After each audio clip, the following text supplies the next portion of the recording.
Have you ever checked into a hotel room and felt like something was just off? Maybe the silence was a little too deep, or the furniture seemed just a bit out of place. Most of the time, it's just our tired minds playing tricks on us. But for one businessman in the 1970s, that strange feeling was the prelude to one of the most baffling and terrifying mysteries ever recorded. This story takes place in a quiet, unassuming town in Japan. Our main character, a businessman we'll call Mr. Sato, was traveling for work. He arrived at his hotel late at night, exhausted from a long journey. The lobby was quiet, the air still. He checked in, got his key, and made his way up to his room. It seemed perfectly normal, a standard hotel room, not too fancy, not too plain. The bed was neatly made, a desk sat against one wall, and a single lamp cast a soft, warm glow. He barely took in his surroundings before crashing into bed, eager for a good night's sleep. But when he woke up the next morning, his world had been turned upside down. He opened his eyes, expecting to see the same cream-colored walls and simple furniture. Instead, he was greeted by bare, rough concrete, the bed he had slept on.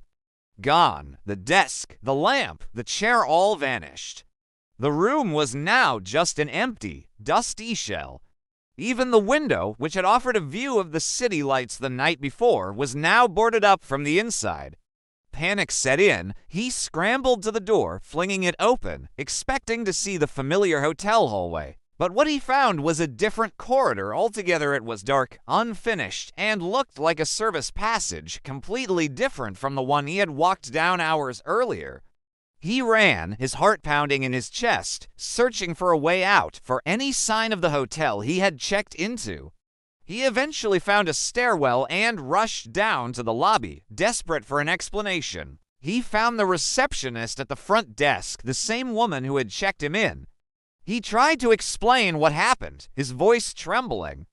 He described the room, the vanishing furniture, the concrete walls. The receptionist just stared at him with a look of complete confusion.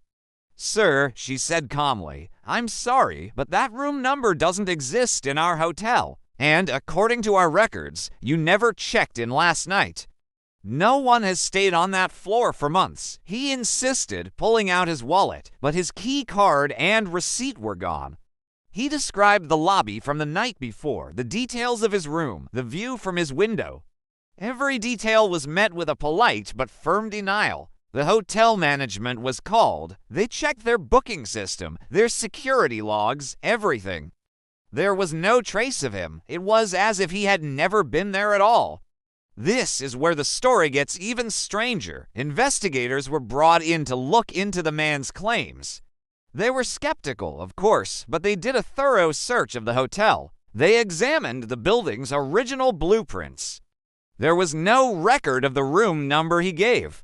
No hidden floors, no secret passages, no recent renovations that could explain how a fully furnished room could appear for one night and then vanish into thin air. The hotel cameras from the previous night showed nothing, no sign of him entering the hotel, getting in the elevator, or walking to his supposed room. For the investigators, it was a dead end. For Mr. Sato, it was the beginning of a lifelong nightmare. He later recounted that even during his brief stay, the room had felt wrong. He'd felt a strange, oppressive pressure, as if the walls were closing in on him. He remembered hearing faint whispers in a language he couldn't understand, a sound that seemed to come from inside the walls themselves. He'd felt an inexplicable urge to look under the bed and inside the closet, even though his rational mind told him nothing was there. The incident became known as the Vanishing Hotel Room case, a modern legend whispered among paranormal enthusiasts.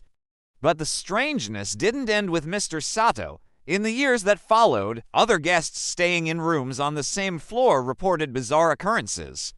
Some claimed their doors would occasionally open into dark, unfamiliar hallways that would disappear moments later. Others swore they saw furniture in their rooms shift or vanish when they weren't looking, only to reappear in its original spot. What really happened that night? To this day, no one knows for sure. paranormal theorists have proposed some wild ideas. One popular theory is that the room was a glitch in the Matrix, a temporary tear in our reality where another dimension bled through for a few hours. Mr. Sato didn't check into a hotel room, he checked into a pocket of another world. Another theory suggests the room itself was a sentient entity or was profoundly haunted. Perhaps it was a space that could manipulate its own structure, luring people in and then erasing itself from existence.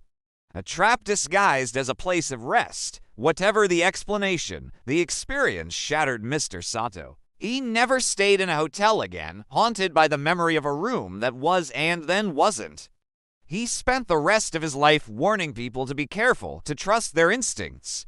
He believed that sometimes the most ordinary places hide the most extraordinary dangers. So the next time you're in a hotel and something feels off, if the air is too still, the silence too heavy, or you get that feeling you're being watched, remember the Vanishing hotel room case. Because in the world of the unexplained, you can't always trust what you see.